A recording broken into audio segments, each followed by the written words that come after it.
എല്ലാവർക്കും നമസ്കാരം. ഇന്ന് നമ്മളിവിടെ ഉണ്ടാക്കാൻ പോകുന്നത് ഒരു പാൽഗോവയാണ്. അതിനായി 2 കപ്പ് പാൽപ്പൊടിയാണ് നമ്മളിവിടെ എടുത്ത് വെച്ചിരിക്കുന്നത്. ഇനി ഒരു പാനിലേക്ക് ഒരു 4 സ്പൂൺ നെയ്യ് ചേർത്ത് കൊടുക്കുക. കുറച്ച് വലിയ സ്പൂണാണ്, അത് 4 സ്പൂണാണ് നെയ്യ് ചേർത്ത് കൊടുത്തിരിക്കുന്നത്. ഇതൊന്ന് ചൂടായി വരുമ്പോൾ 1 കപ്പ് പാൽ അതിലേക്ക് ചേർത്ത് കൊടുക്കാവുന്നതാണ്. നമ്മൾ 2 കപ്പ് പാൽപ്പൊടിക്ക് 1 കപ്പ് പാലാണ് ചേർത്ത് കൊടുക്കുന്നത്. ഇനി ഇതിലേക്ക് ഒരു 1/2 കപ്പ് പഞ്ചസാരയും കൂടി ചേർത്ത് കൊടുക്കണം. ഈ മധുരത്തിന് ഒരളവൊന്നുമില്ല. നമ്മൾക്ക് കുറച്ച് കമ്മി മധുരം മതി എന്നുണ്ടെങ്കിൽ ഈ 1/2 കപ്പ് ചേർക്കേണ്ട ആവശ്യമില്ല. കുറച്ച് മാറ്റി വെച്ചിട്ട് അത് കുറച്ച് ചേർത്താൽ മതി. ഇനി നമ്മളിതൊന്ന് നന്നായിട്ട് ഇളക്കി യോജിപ്പിക്കണം.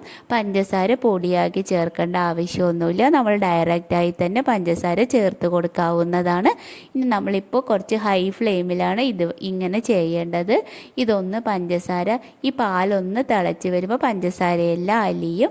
പാലൊന്ന് നന്നായി തിളച്ച് വന്ന് ഇനി നമ്മളിതൊന്ന് ഫ്ലെയിം കുറച്ച് വെക്കണം.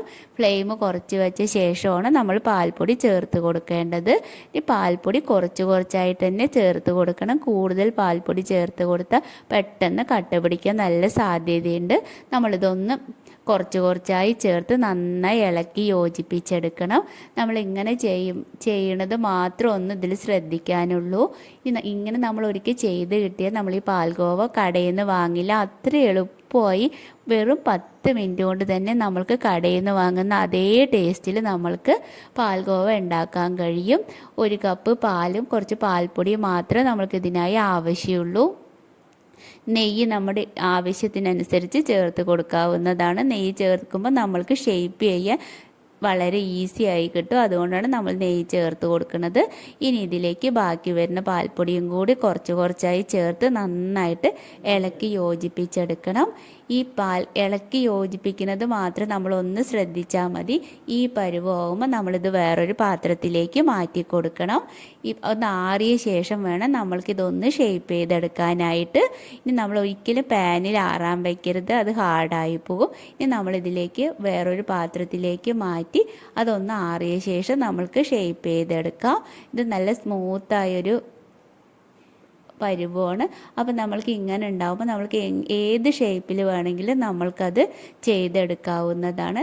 നമ്മളിത് ആറി ഇനി നമ്മളിതൊന്ന് ഉരുട്ടിയെടുത്ത ശേഷം കയ്യിൽ വെച്ച് അതൊന്ന് ഷേപ്പ് ചെയ്തെടുക്കാം. ഇതുപോലൊന്ന് ഉരുട്ടിയ ശേഷം വേണം നമ്മൾ കയ്യിൽ വെച്ച് അതൊന്ന് പാൽഗോവൻ്റെ ആകൃതിയിൽ ഷേപ്പ് ചെയ്തെടുക്കാം. 2 ഷേപ്പാണ് ഞാനിവിടെ ഉണ്ടാക്കിയിരിക്കുന്നത്. വളരെ സിമ്പിളായി തന്നെ നമ്മൾക്കിത് ഉണ്ടാക്കാൻ പറ്റും. എല്ലാവരും ഒരു പ്രാവശ്യം ഇതൊന്ന് ട്രൈ ചെയ്ത് നോക്കണേ. ഇനി നമ്മളിതെല്ലാം ഇതുപോലെ തന്നെ ഒന്ന് ഷേപ്പ് ചെയ്തെടുക്കാം. 2 ഷേപ്പ് ചെയ്ത് എടുത്തിട്ടുണ്ട്. ഇനി ഇതിൽ ഡെക്കറേറ്റ് ചെയ്യാനായിട്ട് ഒരു ഏലക്ക ആണ് ഇതിൻ്റെ നടുവിൽ വെച്ച് കൊടുത്തിരിക്കുന്നത്. എല്ലാം ഇതുപോലെ ആക്കി കഴിഞ്ഞു. വളരെ പെട്ടെന്ന് തന്നെ നമുക്കിത് ഉണ്ടാക്കിയെടുക്കാൻ പറ്റും.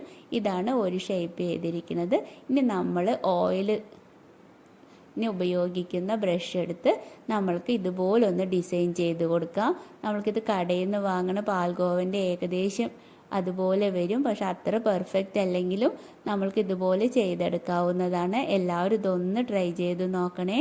എല്ലാവർക്കും ഇത് ഇഷ്ടപ്പെടും. ഈ ചാനലൊന്ന് ലൈക്കും സബ്സ്ക്രൈബും ചെയ്യണേ.